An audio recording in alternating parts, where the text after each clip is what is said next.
ადამიანებს ისე ზოგადად თუ ესაუბრებით, ყველას ალბათ უნდა ესეთი ბედნიერი ცხოვრება, კარგი ცხოვრება, რაღაც ამაზე ხშირად არის ხოლმე საუბარი, რომელიც ძალიან ბევრ სოციალურ, ეკონომიკურ, მატერიალურ, ან ძალიან ბევრ კომპონენტს მოიცავს. ერთ-ერთი კომპონენტი თვითონ ბედნიერების შეგრძნებას არის შენი სხეულის მდგომარეობა, როგორ გამოიყურება, არა შიგნით როგორ გრძნობ თავს. ფიზიკური ვარჯიშიც და ძალიან ბევრი ვისაუბრეთ რამდენიმე წუთის წინ.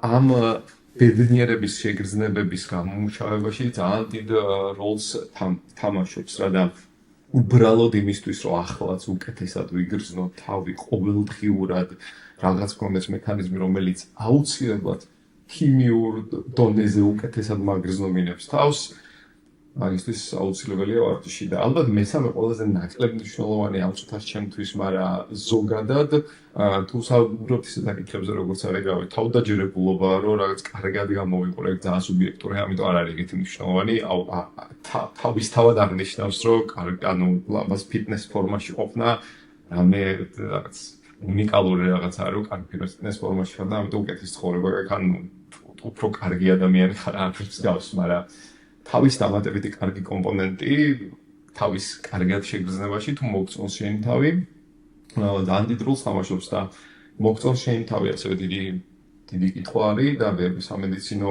დონე არსებობს, მაგრამ ვარჯიში გეხმარება, რომ თუ რამე მაინც არ მოგწონს, რაღაც მიმართულება მისცე და რაღაც შეცვალო, ისე რომ ცოტა უფრო მეტად მოგეწონოს, ისე შენ თვითონ. ყველაზე მნიშვნელოვანი არის შენ თვითონ. ალბათ ამ რაღაც მიზეზების გამო აუცილებელია, რომ რაღაც ფიზიკური აქტივობა გქონდეს ცხოვრებაში.